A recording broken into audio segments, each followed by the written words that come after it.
If you've ever had a cop pull you over because you had a light bulb that was burned out, please click the subscribe button now. Okay, today at Greeno's Family Garage, we're going to change the light bulb in the 2008 Ford Fusion, and we're going to make it easy. Here's the bulb. Leave it in the package because we don't want to touch it and get grease on it, right? We don't want to get grease off our hands, so I'm using rubber gloves.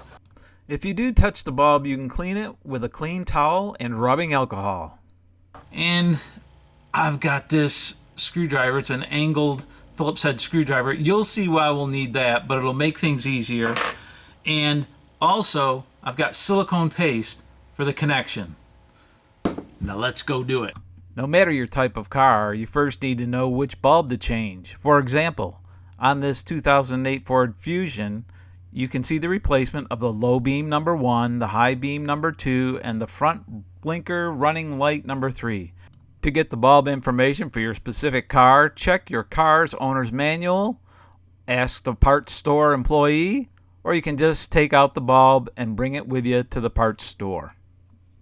To figure out how to get access to remove a burnt out headlight bulb, look behind the bulb housing for accessibility. Check your owner's manual, or do a search on Google or YouTube for your year, make, and model.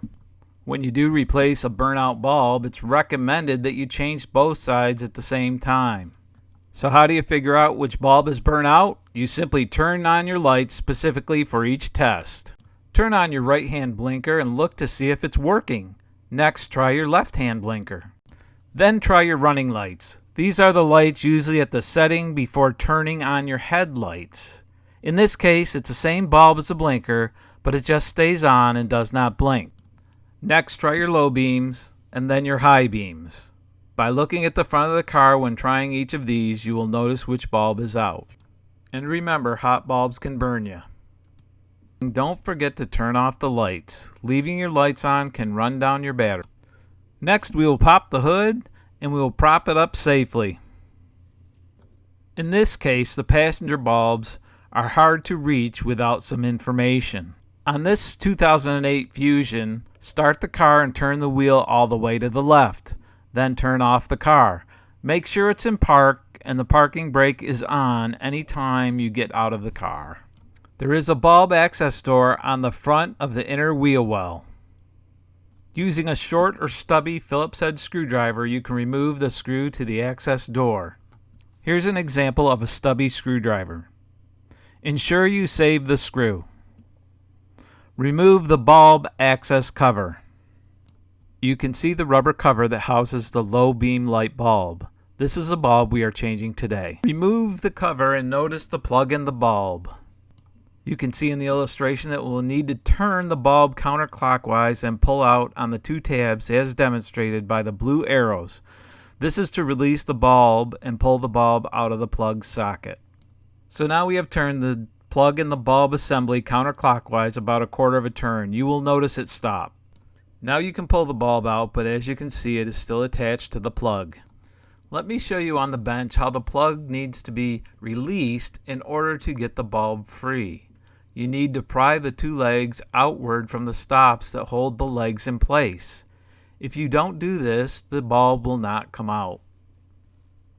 Now put on your gloves and open up the new bulb. Be careful not to touch the glass, even with the gloves. Now apply dielectric grease for extra protection. Plug the bulb into the socket and insert it at the 7 o'clock position. Now rotate the bulb clockwise until it stops. After testing the lights to make sure the new bulb works, take the rubber cover and put it on the back of the low beam housing. Put the bulb access cover back on, insert the screw, and tighten it. Make sure when you're done that you turn your wheel back to the center.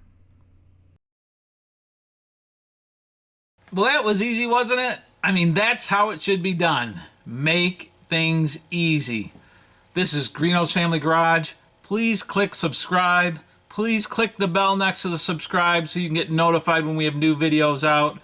And this repair is officially Brass Hammer approved. And this is Greeno. Peace out.